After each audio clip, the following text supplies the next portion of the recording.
క్రీస్తు సూచించిన శాంతి మార్గంలో ప్రతి ఒక్కరూ ప్రేమ నిండిన మనసుతో జీవించాలని మంత్రి పొంగూరు నారాయణ సతీమణి రమాదేవి పిలుపునిచ్చారు. గోమతి నగర్లోని మంత్రి నారాయణ క్యాంపు కార్యాలయంలో ప్రీ క్రిస్మస్ సంబరాలను మంత్రి సతీమణి రమాదేవి అంగరంగ వైభవంగా నిర్వహించారు. వేడుకల్లో భాగంగా పొదలకూరు చర్చి సిబ్బంది చేసిన పరివర్తన నాటక ప్రదర్శన, సాంస్కృతిక కార్యక్రమాలు ఆద్యంతం ఆసక్తిభరితంగా సాగాయి. శాంతా క్లాక్ తాత వేషధారణ చిన్నారులను ఆకట్టుకుంది. అద్భుతమైన ప్రదర్శన చేసి అందరినీ అబ్బురపరిచిన చిన్నారులను పొంగూరు రమాదేవి అభినందించారు. ఈ సందర్భంగా క్రైస్తవ మత పెద్దలు క్రిస్మస్ ప్రాముఖ్యతను వివరించి ప్రత్యేక ప్రార్థనలు చేశారు. క్యాండిల్స్ వెలుగులో కేక్ కట్ చేసిన రమాదేవి అందరికీ క్రిస్మస్ శుభాకాంక్షలు తెలిపారు. 2026 క్రిస్టియన్ క్యాలెండర్ను ఆమె ఆవిష్కరించారు. అనంతరం క్రైస్తవ సోదరులకు క్రిస్మస్ కానుకలు అందజేశారు. అనంతరం రమాదేవి ప్రసంగిస్తూ క్రిస్మస్ అంటే మానవారికి శాంతి, కరుణ పంచే దేవుడు భూమి మీదకు వచ్చిన రోజు అని తెలిపారు. నీతో పాటు నీ పొరుగు వారిని ప్రేమించుమనేది క్రీస్తు బోధనగా ఆమె పేర్కొన్నారు. తన అత్తయ్య కూడా ఇరుకు చలన పొరుగు చలన అని పూజలు చేసేవారని, తనకు అలాగే అలవాటు చేశారని గుర్తు చేశారు. క్రీస్తు సూచించిన శాంతి మార్గంలో ప్రేమ తత్వంతో పయనిద్దామని పిలుపునిచ్చారు. ఈ క్రిస్మస్ అందరి జీవితాల్లో అష్టైశ్వర్యాలు, ఆయు ఆరోగ్యాలు నింపాలని ప్రార్థిస్తున్నానన్నారు. ఈ ప్రీ క్రిస్మస్ వేడుకల్లో డాక్టర్ మల్లి దొరసాని, ఐఆర్ఎస్ అధికారి ఉషా కిరణ్, క్రిస్టియన్ మత పెద్ద డేవిడ్ దయాసాగర్లు తమ సందేశాన్ని ఇచ్చారు.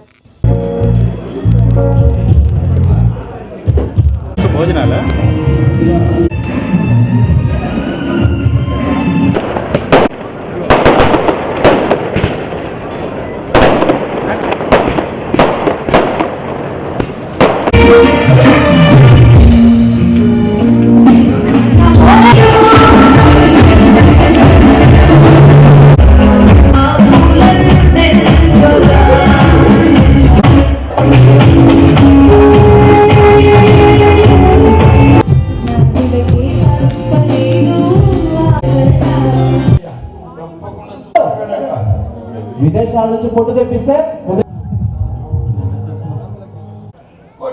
మనవాళ్ళని మనవడరాళ్ళని మీ సంతులంతా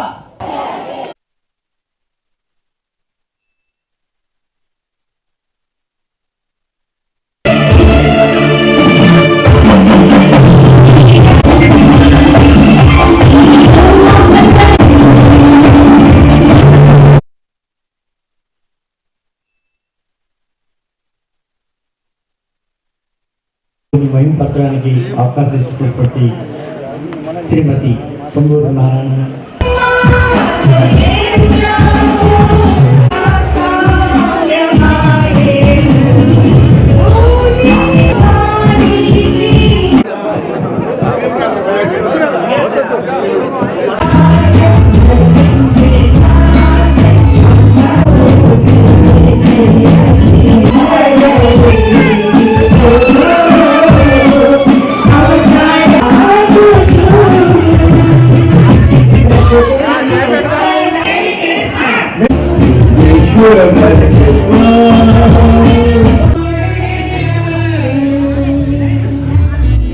ఇక్కడికి విచ్చేసిన క్రైస్తవ సోదరి మనందరికీ నా క్రిస్మస్ శుభాకాంక్షలు.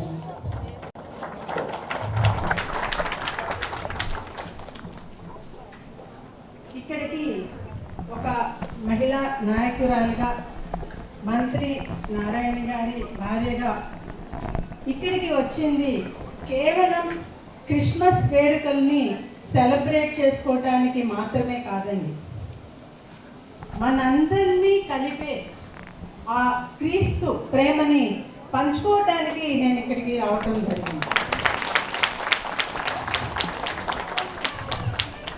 ఈ క్రిస్మస్ పండుగ ప్రపంచవ్యాప్తంగా ఖండాంతరాలలో మనము జిల్లా గురించి మాట్లాడుకుంటున్నాం, నెల్లూరు నగరం గురించి మాట్లాడుకుంటున్నాం.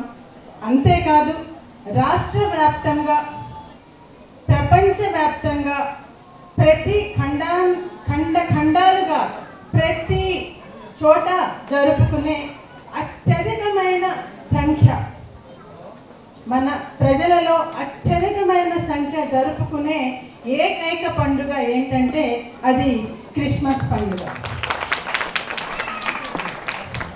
ఈ పండుగల్లో మీకు అందరికీ తెలిసిన విషయమే, ఆయా చర్చిల ద్వారా క్వారల్స్ వెళ్ళి క్రిస్మస్ గీతాలని ఆలపిస్తారు. అలాగే పేదలకి వస్త్రాలను పంపిణీ చేస్తారు, భోజనాలు పెడతారు. ఇవన్నీ మనం చూస్తూ ఉన్నాం.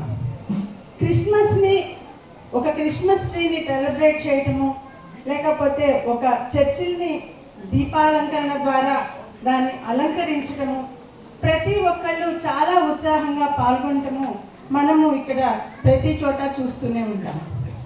అదేవిధంగా పోయిన సంవత్సరం నేను ఈ టైం అప్పుడు పోయిన క్రిస్మస్ అప్పుడు యునైటెడ్ స్టేట్స్ ఆఫ్ అమెరికాకి వెళ్ళటం జరిగింది. అక్కడ కాలిఫోర్నియాలోని శాండియాగో అన్న ప్లేస్కి వెళ్ళాను. వెళ్ళినప్పుడు అక్కడ మా ఫ్రెండ్స్ బంధువులందరూ కలిసి నన్ను ఒక ప్లేస్కి తీసుకొని వెళ్ళారు. అదేంటంటే క్రిస్టియన్ కేన్ రోడ్. ఇది ఒవిడియో అని కూడా పిలుస్తారు ఆ ఏరియాని. అది ఎలా ఉంటుంది అంటే ఇప్పుడు సపోజ్ మన నెల్లూరు నగరంలోనే తీసుకుందాం. ఒక మాగుంట లేఅవుట్ ఏరియా లాగా, లేకపోతే ఒక హర్నాథపురం ఏరియా లాగా, లేకుంటే ఒక స్టోమస్పేట్ ఏరియా లాగా ఉండే ఒక ప్రాంతం అనుకోండి. ఆ ప్లేస్లో అది అక్కడ ఎందుకు అందరూ వెళ్ళి అక్కడ వేలాది మంది వెళ్ళి అక్కడ చూస్తారు ఏంటంటే ప్రతి ఇంటికి ఒక విధమైన డెకరేషన్ ఉంటుంది. ఒక్కొక్కరికి ఒక్కొక్క డెకరేషన్ ఫిక్స్ చేసి ఉంటుంది అనమాట. ఆ ఏరియాలో ప్రతి ఒక్కళ్ళు ఖచ్చితంగా వాళ్ళ ఇంటిని ఆ రూపంలో డెకరేట్ చేసి పెట్టారు. ప్రతి ఇంటి ముందు ఉంటుంది డెకరేషను, ఫుల్ డెకరేషన్ ఉంటుంది. ఆ నెల రోజులు కూడాను ఆ డెకరేషన్కి ఎలక్ట్రిసిటీకి అయ్యే ఖర్చులు కానీ అవన్నీ కూడాను గవర్నమెంట్ వారే భరిస్తారు. అది ఒక ఆనవాయితీగా వస్తుంది ఆ ప్రాంతంలో. ఒకవేళ ఆ ఇంటి వాళ్ళు సపోజ్ కొన్ని సంవత్సరాలుగా జరుపుతూ ఉన్నారు, ఆ ఇల్లు వేరే అమ్మేసుకొని వెళ్ళాలనుకున్నారు. అది అమ్మి వేరే వాళ్ళకి హ్యాండ్ ఓవర్ చేసేటప్పుడు కూడాను ఎలా ఉంటుందంటే ఆ ఇంటికి ఏదైతే ఒక అలంకరణ అప్పగించి ఉంటుందో అది వచ్చిన వాళ్ళు కూడా ఖచ్చితంగా కంటిన్యూ చేయాలి. ఆ రకమైన ఒప్పందము వాళ్ళ గవర్నమెంట్ వాళ్ళకి ఇవ్వాలి.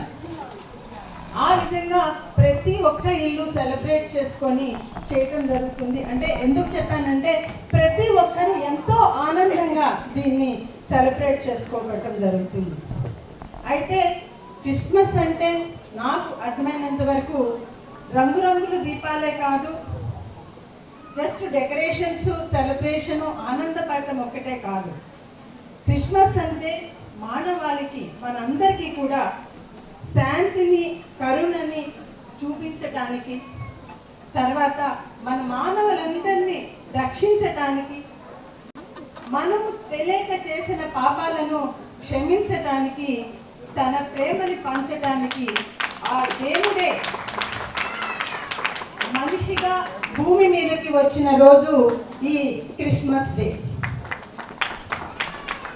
అంతటి విశేషం ఉంది కాబట్టే ఆ మహిమ గల రోజుని మనం ఇన్ని రోజులు మనం ఆచరించిస్తూ వస్తున్నాం.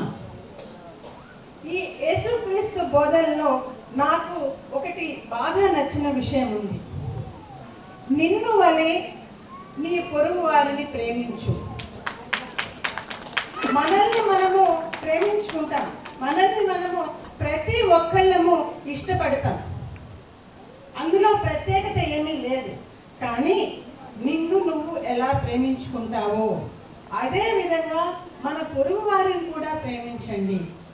అలా జరిగినప్పుడు ఏమవుతుంది, కుల మతాలకి అతీతంగా మనం ఒకరినొకరిని గౌరవించుకుంటాము. దీనివల్ల ఒక ప్రశాంతమైన వాతావరణం పొందుపరిచి ఉంటుంది. ఈ కాంటెస్ట్ నేను మాట్లాడేటప్పుడు నాకు ఇప్పుడే మనసులోకి వచ్చిన ఒక విషయము గుర్తొచ్చింది, ఒక వ్యక్తి గుర్తొచ్చారు. అది ఎవరు అంటే మా అత్తయ్య, నారాయణ గారి మదర్. ఆమె ఏం చదువుకోలేదు, నిశాని వేలిముద్ర మాత్రమే వేయగలుగుతుంది. చాలా కష్టం మీద ఆమె 50 సంవత్సరాలు ఉన్నప్పుడేమో ఒక సంతకం పెట్టడం చాలా కష్టంగా నేర్చుకున్నారు. కానీ ఆమె ప్రతిరోజు దేవుడికి దండం పెట్టుకున్నప్పుడు తన బాగుండాలి ఫ్యామిలీ అనుకున్న తర్వాత ఏం చెప్పేవాళ్ళంటే ఇరుగు చల్లనా పొరుగు చల్లనా,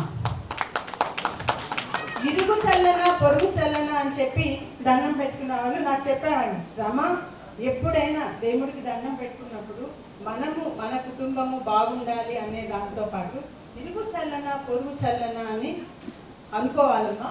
అప్పుడే మన ఇరుగు పొరుగు వాళ్ళందరూ బాగున్నప్పుడే మనం కూడా బాగుంటాము అని ఆమె నాకు చెప్పేవాళ్ళు. ఈ సందర్భంగా నాకు వెంటనే స్ట్రైక్ అయిన వర్డ్ అది. తర్వాత మన భారతదేశం మనకందరికీ తెలిసిన విషయము, భిన్నత్వంలో ఏకత్వం. రకరకాలైన మనకి రిలీజన్స్ ఉన్నాయి. ప్రతి ఒక్కరు ఒక్కొక్క రకమైన పద్ధతి ద్వారా మనము భగవంతుని కొలవటం జరుగుతుంది. అది దేవాలయం రూపంలో అయిండొచ్చు, లేకపోతే యేసు ప్రభు రూపంలో అయిండొచ్చు, లేకపోతే ఇంకొక మన మసీదుకి వెళ్ళి మనము అక్కడ కూడా ప్రార్థన చేసి మన ప్రార్థనను దేవుడికి అందే విధంగా మనం చేసుకుంటూ ఉంటాము. ఏది ఏమైనా కూడాను ఏ విధంగా మనము హిందూ విధంగా అయినా కానీ, హిందుత్వం ద్వారా కానీ, లేకుంటే క్రిస్టియానిటీ ద్వారా కానీ, లేకపోతే మనము ముస్లిం విధంలో కానీ, ఏ విధంగా ఏ పఠనం చేసినా, బైబిల్ పఠనం చేసినా, మన భగవద్గీత చేసినా, లేకుంటే ఖురాన్ పఠనం చేసినా, ఏదైనా అయిండొచ్చు. వాటన్నిటి సారాంశం ఒక్కటే.